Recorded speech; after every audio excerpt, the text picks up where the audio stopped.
Hey, what's up, guys? Your boy DC the Truth. There's an issue here with the stove. For any of you guys that have an electrical stove, if you ever have an issue with this eye not working, there's two things you need to check for. Most of the time, it's this block that's up under here. You just usually take a physical look at it, and of course, you can see it's pretty burnt out. Just look at the wires. I'm gonna put this down because I got a disclaimer. What you want to do before you even start working on something like this, and I know y'all like, man, why are you making this video? It's a tutorial. Do it yourself. I used to do apartment maintenance some time ago. And so, with that being said, I always preach safety. What you want to do if you got a stove, if you can pull it out, unplug it, do that. Or what you can do is go to your breaker. Once you go to the breaker, it should say something like range, stove or something. But a lot of times it says range. If it doesn't, all you got to do is just, flip it to your display on the stove goes off. There you go. You just cut the power and be safe. Although currently with some electrical stoves won't even generate power until you turn the eye on to go to the receptacle. But we're gonna be safe, so we're not even gonna take any chance.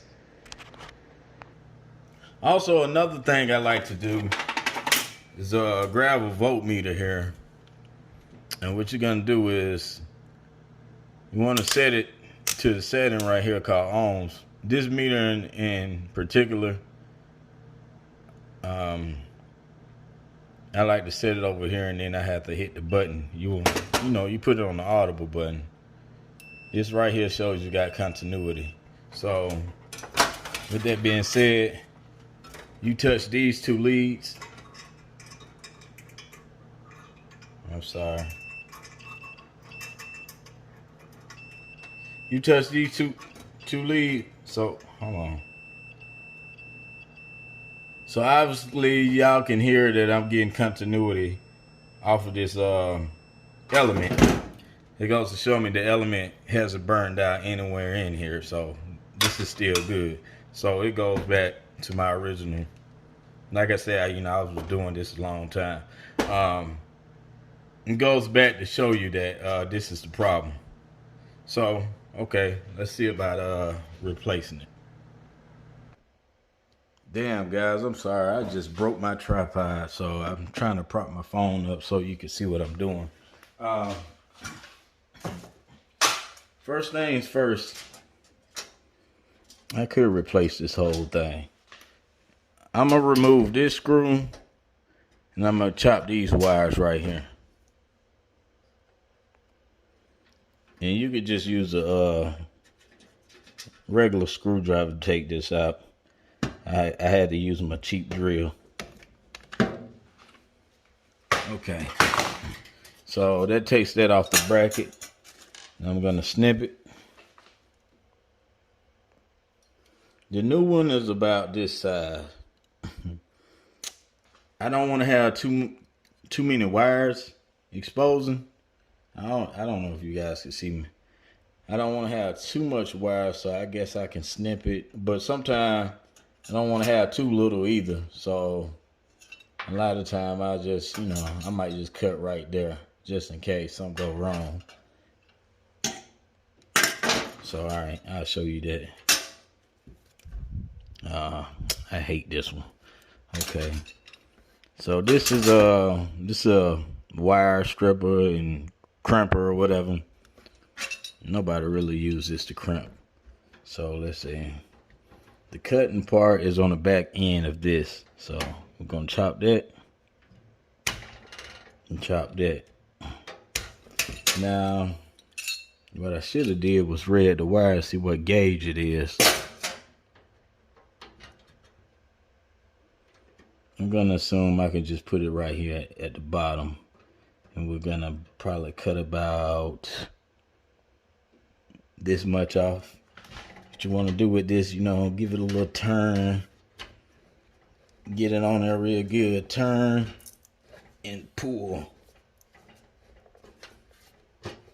Okay. Okay, so that's exposing that. I'm gonna do the other one. Cut this off. This filming is so ghetto. As y'all can see, I cut these. I got the wires exposed. I probably could expose a little more wires. All we're gonna do is just connect and crimp this. So what I like to do is, okay, let me straighten this out a little bit more.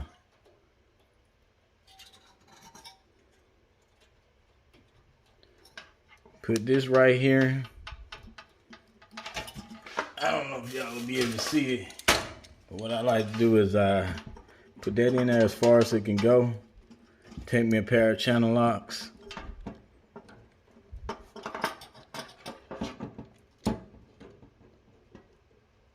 And crimp down on it.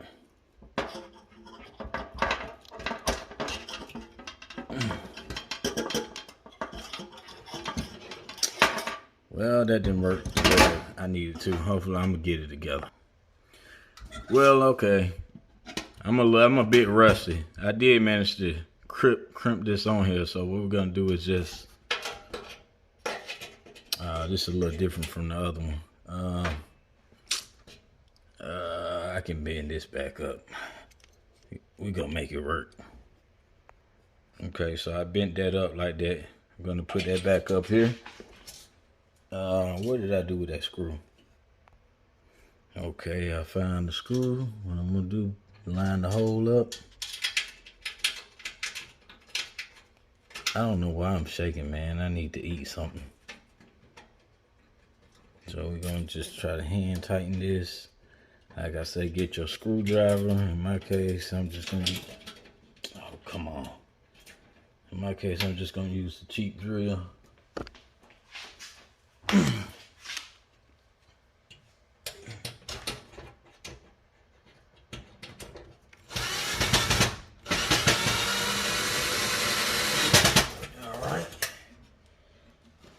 Spread this out a little bit so the receptacles can go in, and it's gonna be a tight connection. Let me try to put the plate back up here. So you want these to go back inside of here. It's like a virgin. I should have tried to put the element in. Put those in first and then slide them in so I can loosen them up. I think I'll do that. I'm gonna try this again. I'm gonna do it this way and then connect it.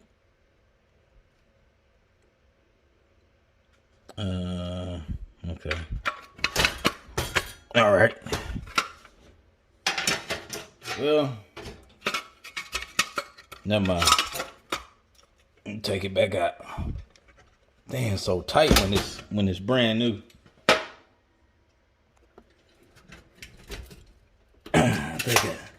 I think we got that in there good enough. All right, we're gonna test it out. That's what I hate about electrical stoves. These things never do sit right after you change with the aftermarket one. But let's turn it on. Let's make sure nothing goes boom. So we flip the breaker.